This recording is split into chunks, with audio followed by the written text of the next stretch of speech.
Chapter 12. I was back to trusting the old fly instincts again.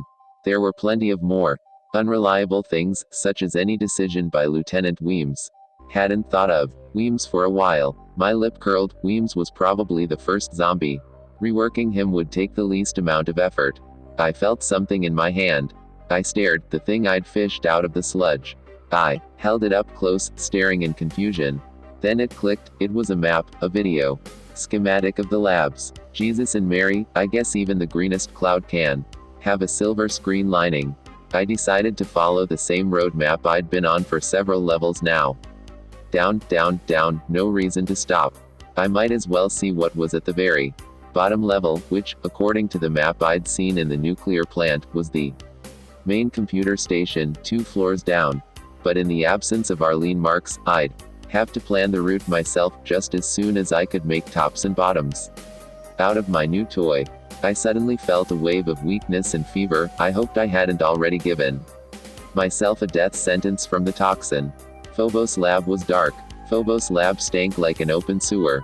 But if there was anything left of the original installation here, then medical supplies had to be near at hand, if they hadn't been left in the typical condition of guns and radio sets.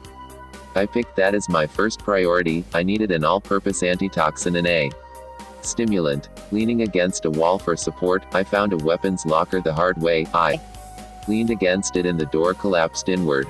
Guns. I pawed through my treasure trove, scooping up as much ammo as I could shovel into my pack. Then I stared in reverence. Beneath the shells and bullets rested a state-of-the-art AV-10 machine pistol. The question was, did it still work after scores of zombies and spinies had monkeyed with it? I checked it out, cleaned the barrel, then reloaded it.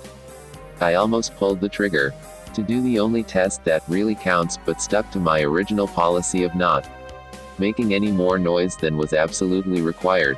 I cleaned the machine pistol as thoroughly as I could before adding it to my arsenal. There was little doubt of this lethal package receiving a test real soon, with a real target, and hopefully with a margin of error to try something else if it failed. The best choice might be to have the pistol in one hand and the shotgun in the other. Nothing wrong with insurance, even if it made me feel a bit like a Wild West gunfighter. As I stood, shifting the backpack to be more comfortable and finding a place for all the weapons, a sudden attack of dizziness hit me like a grenade. Medical attention had just become my #1 priority again. I studied my hand map, working the buttons to make the pretty picture slide up and down. First task was to find me, no helpful, you are here, on this puppy. At last I found the wall crossing a trench, no sign of toxic sludge on the map, of course. I must have been living right, because the nearest infirmary, marked with a red cross, was located just a quarter click away, spitting distance. I found it, and there wasn't a single monster doctor or devil nurse here I'd been expecting. A typical medical establishment, and was pleasantly surprised. And there were lights, the first fully operational light I'd found in the complex. If the lights had survived, maybe the doctoring stuff was still here and intact. I resisted the impulse to cross my fingers as I unlatched and opened the first promising cabinet. Mother lode, thanks, Mom. I removed a medikit with the seal still unbroken and popped her open. Inside were bandages, antitoxin compounds, even ointment for burns. My face still felt as hot as if I had a sunburn, for which I could thank a fireball instead of a weekend at the beach. I found a clean room, a metal table next to a mirror, all kinds of light, even a shower cubicle. It was time for Dr. Taggart to make a house call. I didn't do too badly, really. First off, I locked the doors, turned out all the lights except the one in the room with the table and the shower, placed the shotgun right up against the stall, where I could grab it in a second, and facing the closed office door the entire time and leaving the shower door ajar. I took the risk of bathing. Sick as I'd been feeling since immersing myself in the ooze, the mere act of washing it all away made me feel considerably better. I turned the nozzle for hot up as high as I could stand it and felt the cuts and bruises sting, then feel better. My burned face didn't get anything out of the shower but pain, but the rest of my body was doing too well for me to care. If the shower was heaven, then the fresh towel was a piece of Eden. Here I had struck a mortal blow against the shores of hell. The rest was pretty simple. I put antibiotic and bandages on the worst of my wounds and cuts, taped my bruised ribs, didn't even remember where I got them, and took my time smearing the cold, soothing ointment on the burns. The only moment when Doc Taggart almost failed his patient was when I noticed 30 or 40 hypodermics, all neatly labeled general stimulant. I don't like needles. Never have. But there was good reason to pick up one of those needles and give myself a shot. Just as good a reason to pack some in shock-proof carriers and take them along. I could run into Arlene, and she might need a lift. I might run into some other survivor. And if I were going to do all that, the only reasonable thing was for me to give myself an injection first. You don't need to do that, said the little voice in my head. Just find another blue-faced sphere. I argued with the voice. It might be a once-in-a-lifetime fluke. I can't count on that happening again. That's when I noticed that I was talking to myself. Sheesh, all this just to avoid sticking myself with a needle. No more. I bravely wielded the needle, got out the alcohol and cotton swab. This couldn't be any worse than what I'd been going through lately. Well, not by much anyway. I wolfed some food from the small refrigerator, then hunted for a flashlight. Alas, all I found was one of those pencil beam lights. If I wanted to find out if a zombie had a sore throat, or any throat at all, I was set. According to my map, I had to go north to find some sort of route down. At least my compass was still functioning. I hated to leave, but the infirmary had done its job. I was tired, not exhausted, hungry, not starving, and not shaking like I had amoebic dysentery. The only problem, aside from demons, two-legged pigs, and murderous corpses, was that I had lost Arlene's trail. If she were hurt, laying up somewhere, I might accidentally leave her behind on an upper level. The point was that I could concentrate again. The last thing I did before stepping out again into the dark was check the boots. They'd held up better than I thought, but I stuffed some pillowcases in for added insulation. Outside, it was just as dark as before, but I wasn't as bothered this time. The human race may not have blue spheres, but we do all right. I stayed in that frame of mind as I went north. I scuttled along the corridors, letting my shotgun peek around corners first, until I reached a huge chamber. It was dark, but not the pitch black I had just come from. At least I could tell I had entered a larger area. The next moment I was under attack. Claws raked across the shoulder plates of the battle armor I had just reinforced. When I tried to fend off the enemy, I half expected to feel the crocodile-type hide of the spiked monsters.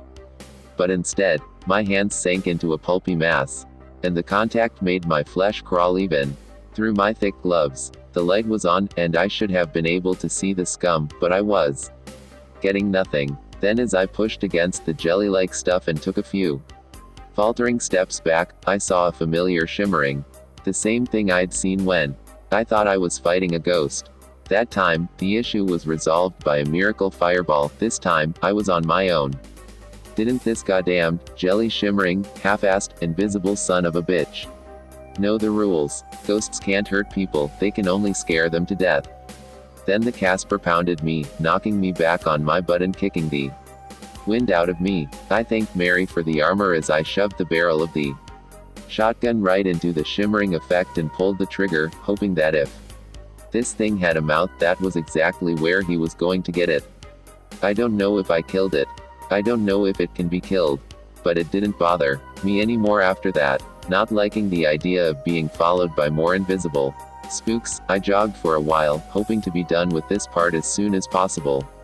I also kept both eyes open for a pair of light amp goggles, but I'd used up my good luck quotient at the infirmary. To exit the labs, I had to enter the darkest room yet, black as coal. I wasn't surprised. This was at the north end of the installation, where, after groping in the dark by touch and even daring to use my tiny penlight, I finally found a small opening. This led down a narrow corridor to a tight metal, spiral staircase going down, way down. I started to get very dizzy, spinning around so many times. Central processing had more tight, narrow corridors than anywhere else on Phobos. Good thing I'm not claustrophobic. The light was better than the labs. But that's like saying LA cab drivers are more polite than cab drivers in Mexico City. And at long last, I found another AS. I stared at it, overwhelmed by inappropriate emotion. She was alive. She got this far. Relief was a physical thing, perched on my back. The arrow pointed to a branching corridor that seemed small enough to give a midget a backache, but crawling down it was a good move. At the other end was a completely intact map of this section. The bad guys must have been getting careless lately. If this kept up, I might find a functioning radio. Central processing was laid out in a rough triangular shape. Made me think of a robot riding a motorcycle. Maybe I was more wasted than I realized. The southeast corner was made up of 4 interconnected rooms. A warning note was attached that 3 motion detector triggers will close any door in the facility for a span of 30 seconds as a security precaution. I could just see myself getting caught in a room with wall-to-wall enemies while I counted off. 30, 29, 28, notify next of kin. Quote, unfortunately, I couldn't take the map with me, unless I ripped it out of the wall and dragged it along, and my hand map still showed the labs above. If there were a way of changing the view, I couldn't find it. It occurred to me that we humans needed to learn everything possible about these bastards. Otherwise, Earth was a sitting duck. We couldn't shoot it out with these things and expect to survive. We had to outsmart them, or die. I was surprised that I had survived this long. I was a pretty good Marine. There was no false modesty about that. But Arlene was remarkable. If I could survive, surely she could. Hoped she would keep it up. Hoped I would too, but this nonsense couldn't go on forever. As I looked at the map, I just knew, that the 30-second security rule about doors meant there was a welcoming committee waiting for me. Well, you knew the job was dangerous when you took it. Fly. They'll get you in the end. But who were they? They weren't the pitiful wrecks that looked human though dead inside. They weren't the spinies or metal skulls or ghosts, either. The one making snuffling pig sounds gave me the creeps, but somehow I knew the creature was mentally no more than an animal. If I hadn't encountered the one monster who enjoyed talking, I'd be tempted to conclude we were being invaded by an alien barnyard. But the intelligence was there, just well hidden. Even without the talking demon, the alien technology itself was proof of a mastermind. So why didn't the intelligence simply organize the monsters and zombies into a naval search pattern and be done with it? Why were Arlene and I being allowed to play gypsy, entering one level after another, shooting it out with pretty much the same cast of characters, encountering the same hazards, and beating them over and over and over again?